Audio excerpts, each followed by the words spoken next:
അല്ല, ഇപ്പോൾ കെ സുധാകരനെ ഡൽഹിക്ക് വിളിപ്പിച്ചിരിക്കുന്നു. അപ്പോൾ ഇത് ഏതെങ്കിലും സോഴ്സിനെ ആശ്രയിച്ചാണെന്ന് അറിയില്ല, അദ്ദേഹം തൽക്കാലം KPCC പ്രസിഡന്റ് ആകും എന്നുള്ള റിപ്പോർട്ടുകൾ വരുന്നു. അപ്പോൾ ഇതൊക്കെ സംഭവിക്കാൻ സാധ്യതയുണ്ടോ? എനിക്കറിയില്ല. നിങ്ങൾ അറിഞ്ഞിട്ടില്ല? ഞാൻ അന്നും അദ്ദേഹത്തിന് സീറ്റ് കൊടുക്കുന്നു, സീറ്റ് കൊടുക്കില്ല എന്ന് പറയുമ്പോൾ ഇത് രണ്ടും എനിക്കറിയില്ല. എനിക്കറിയില്ല. കെ സുധാകരനുമായിട്ടൊരു നല്ല ബന്ധം സൂക്ഷിക്കാൻ നിങ്ങൾക്ക് കഴിഞ്ഞിട്ടില്ല? വളരെ നല്ല ബന്ധമാണ് ഞങ്ങൾ തമ്മിൽ. അല്ല, ഇത് കേട്ടോ, ഞങ്ങൾ തമ്മിൽ ഇന്ന് വരെ അദ്ദേഹം പ്രസിഡന്റ്, ഞാൻ ഇതുവരെ അദ്ദേഹത്തോട് ചോദിച്ചു, അദ്ദേഹം തന്നെ പറയും. അദ്ദേഹം എന്നോട് ഒരു ദിവസം ചോദിച്ചു, ഇടാ നമ്മൾ തമ്മിൽ പിണങ്ങിയിട്ടുണ്ടോ? അപ്പം എൻ്റെ അനിയനെ പോലെയാണ് എന്നോട്. ഞാൻ പറയും ഇതുവരെ പിണങ്ങിയിട്ടില്ല, പിണങ്ങാനുള്ളൊരു അവസരം നിങ്ങളും ഉണ്ടാക്കിയിട്ടില്ല, ഞാനും ഉണ്ടാക്കിയിട്ടില്ല. രണ്ടാമത്തെ ചോദ്യം, നീ പറയുന്ന എല്ലാം ഞാൻ ചെയ്തു തന്നിട്ടില്ലേ?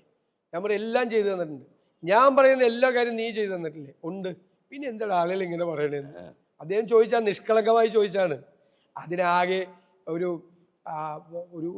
ഒരു യോഗത്തിൽ സംസാരിക്കുമ്പോഴുള്ള ഒരു മൈക്ക് അങ്ങോട്ടും ഇങ്ങോട്ടും മാറ്റി വെച്ച് ബോഡി ലാംഗ്വേജിന് ഞാൻ പറയണ എല്ലാ TV ചാനലും അത് റെക്കോർഡ് ചെയ്താണ്. 16 ദിവസം കഴിഞ്ഞപ്പോഴാണ് അത് വാർത്തയാക്കുന്നത്.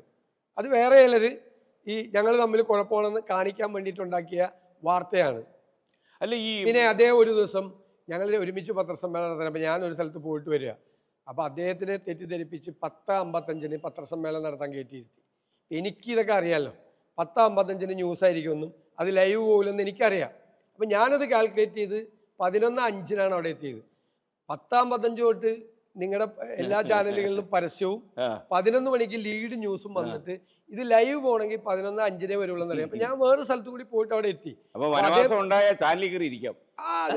ഞാൻ പറഞ്ഞു എനിക്ക് ഇതൊക്കെ നമ്മൾ രാഷ്ട്രീയ പ്രവർത്തകർ നോട്ട് ചെയ്യണ്ടേ?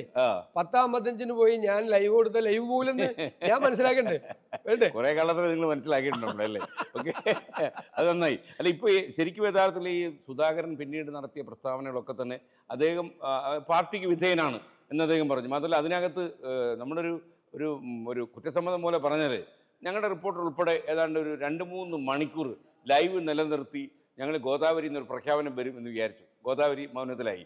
മാത്രമല്ല ഞാൻ പാർട്ടിക്ക് വിധേയനാണ് എന്ന് അദ്ദേഹം പ്രഖ്യാപിച്ച് ഞങ്ങൾക്ക് തിരച്ചിലിട്ടു. അപ്പോൾ ഇത് എന്നാൽ അദ്ദേഹം ഒരു വിനീത ഹൃദയനാണ് എന്ന് തോന്നലുണ്ടാക്കുന്ന ചില പ്രസ്താവനകൾ അദ്ദേഹം പിന്നീട് നടത്തി. അപ്പോൾ എനിക്ക് തോന്നുന്നു അതിൻ്റെ ഒരു കോമ്പൻസേഷന്റെ ഭാഗമായിട്ടാണോ അദ്ദേഹത്തിന്റെ ഡൽഹി യാത്ര?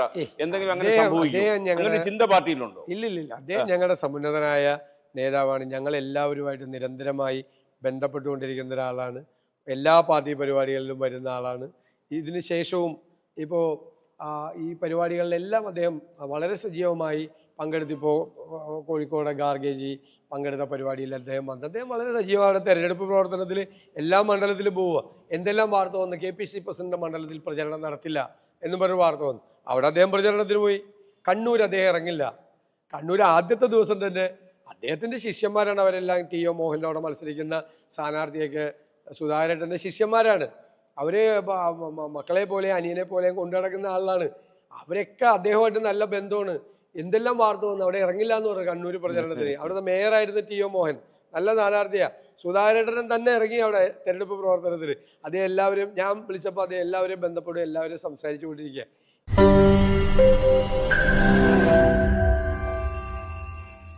ലോകത്തെവിടെയായാലും ഏത് സമയത്തും 24 വാർത്തകളും ഓഗ്മെന്റഡ് റിയാലിറ്റി പാക്കേജുകളും എക്സ്പ്ലെയിനറുകളും വിശദമായി കാണാൻ ഞങ്ങളുടെ YouTube ചാനൽ നിങ്ങൾക്ക് സബ്സ്ക്രൈബ് ചെയ്യാം.